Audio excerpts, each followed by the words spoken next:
Welcome to the lecture on the New English period. Later 14th till the end of the 15th century is a time known as Later Classical Middle English. This period numbers the age of Chaucer, the greatest English medieval writer and forerunner of the English Renaissance, and is characterized by restoration of English to the position of the state and literary language, and by literary flourishing, which has a stabilizing effect on language, so that the rate of linguistic changes was slowed down. At the same time, the written forms of the language developed and improved. There is more to the intense rivalry between Yorkshire and Lancashire than mere cricket, though one has to admit that these two large northern English counties seem to have produced more first-class cricketers than others.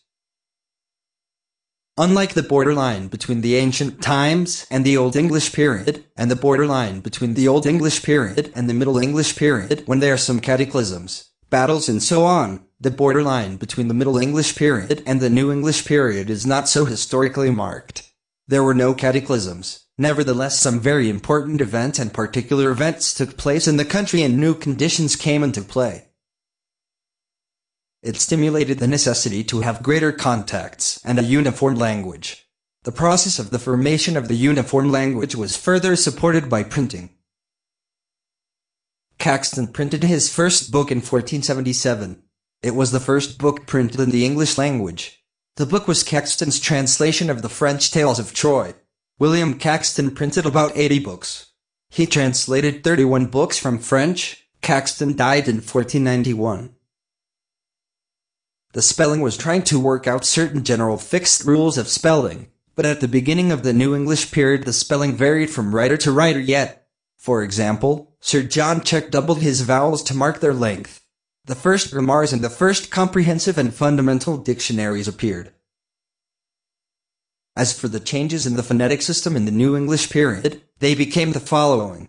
Vowel digraphs appeared to show the length of the vowel as I greater than a dide, O greater than O la la.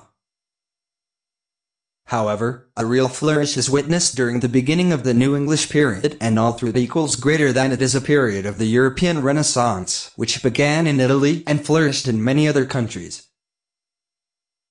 The revival of learning and interest for Latin, later Italian and still later French. In the Old English period, there were about 30,000 words, whereas now we find about 50,000 words.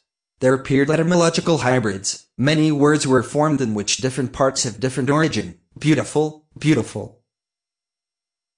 There appeared many synonyms. Sometimes they borrowed words for the nations for which they had already words. Native, colloquial, to begin, to start, to commence. Borrowed, bookish. Native, early borrowed, bookish. There have appeared many etymological doublets. They are words which have the same origin, but they were borrowed at the different chronological periods. Capital, chapter, a later borrowing, tsh, New Africate.